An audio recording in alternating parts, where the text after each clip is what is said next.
ಪ್ರಧಾನಿ ಮೋದಿ ಮಿತವ್ಯಯ ಕರೆ ಬೆನ್ನಲ್ಲೇ ತೈಲ ಬೆಲೆ ಏರಿಕೆ. ಪೆಟ್ರೋಲ್ ₹3.21, ಡೀಸೆಲ್ ₹3.11 ಏರಿಕೆ. ಸಿಎನ್ಜಿ ಬಸ್ ಟಿಕೆಟ್ ದರವೂ ಗಗನಕ್ಕೆ.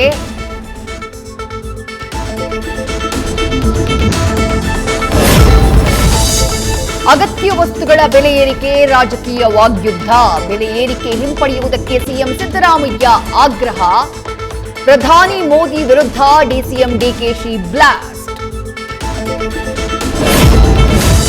ಇಂಧನ ಬಿಕ್ಕಟ್ಟಿನ ನಡುವೆ ಯುದ್ಧ ಭೂಮಿಗೆ ಪ್ರಧಾನಿ ಮೋದಿ. ಯುಎಇಗೆ ಭೇಟಿ ವೇಳೆ F-16 ನಿಂದ ಎಸ್ಕಾಟ್. ವ್ಯಾಪಾರ ಹೂಡಿಕೆ ಸಂಬಂಧ ದ್ವಿಪಕ್ಷೀಯ ಮಾತುಕತೆ. ಉತ್ತರದ ಬೆನ್ನಲ್ಲೇ 15 ರಾಜ್ಯಗಳಲ್ಲಿ ಎಸ್ಐಆರ್ ಅಭಿಯಾನ.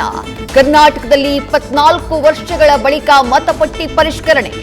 ಎಸ್ಐಆರ್ ಅನುಮಾನಿಸಿದ ಗೃಹ ಸಚಿವ ಡಾಕ್ಟರ್ ಜಿ ಪರಮೇಶ್ವರ್.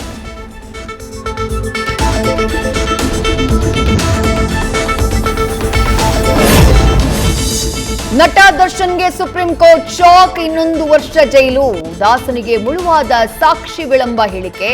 ವಿಚಾರಣೆ ವಿಳಂಬವಾದಷ್ಟೇ ಬೇಲ್ ಅರ್ಜಿಗೆ ಅವಕಾಶ.